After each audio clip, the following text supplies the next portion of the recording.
तो बच्चों आज का एक और नया प्रश्न हमारा है कि रबी एवं खरीफ की फसल में क्या अंतर है।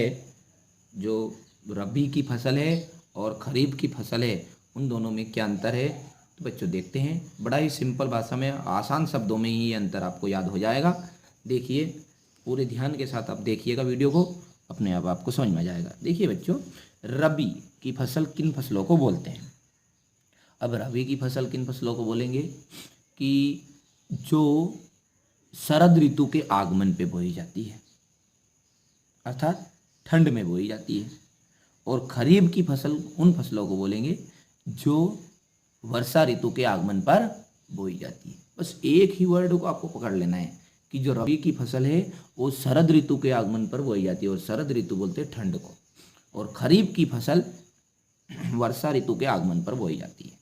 तो आप अपने आप समझ गए होंगे कि रबी की फसल में कौन आएगा, क्योंकि ये शरद ऋतु ठंड में बोई जाती है इसलिए इसमें गेहूँ आएंगे, चना आएगा। और खरीफ की फसलों में कौन कौन आएंगे, सोयाबीन आएगा, है ना।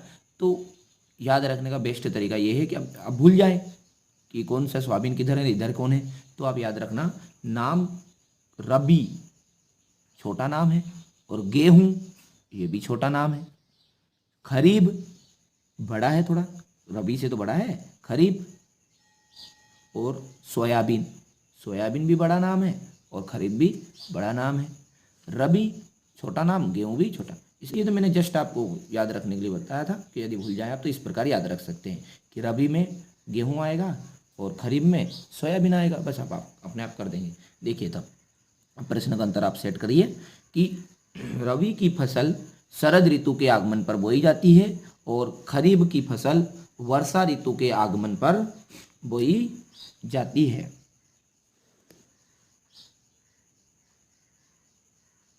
और रबी की जो फसल है यानी कि गेहूं की फसल, इसका उत्पादन कैसा होता है, अधिक होता है। तो रबी की फसल का उत्पादन अधिक होता है और खरीफ की फसल का उत्पादन कम होता है। पर एक बार आपने देखा होगा कि जो गेहूं है उनको पकने में यानी तैयार होने में बहुत अधिक समय लगता है, सोयाबीन बहुत जल्दी पक जाते हैं। तो अब तीसरा पॉइंट लिखेंगे कि इनको पकने में, इनको रबी की फसल को पकने में अधिक समय लगता है और खरीफ की फसल को पकने में कम समय लगता है। और चौथा पॉइंट तो आप यह लिख ही देंगे कि रबी की फसल कौन कौन है, मुख्य रबी की मुख्य फसल कौन कौन सी है, गेहूँ, चना आदि है। और खरीफ की मुख्य फसल सोयाबीन, मक्का आदि है। देखिए बच्चों बड़ा सिंपल ही प्रश्न है। अब इस बार आप इसको सेट कर लीजिए। इस प्रकार लिख के आना है परीक्षा में आपको कि रबी की फसल और खरीफ की फसल में अंतर निम्न है। रबी की फसल शरद ऋतु के आगमन पर बोई जाती है, खरीफ की फसल वर्षा ऋतु के आगमन पर बोई जाती है।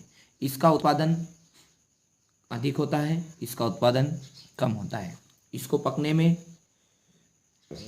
अधिक समय लगता है, इसको पकने में कम समय लगता है। रबी की मुख्य फसल उदाहरण भी लिख सकते हैं, उदाहरण गेहूँ, चना आदि। ये रबी की मुख्य फसल गेहूँ, चना आदि है और खरीफ की मुख्य फसल सोयाबीन, मक्का आदि है। तो बच्चों मिलते हैं अगली वीडियो में, जब तक आप इसी प्रश्नों को अच्छे से कंप्लीट कर लीजिए।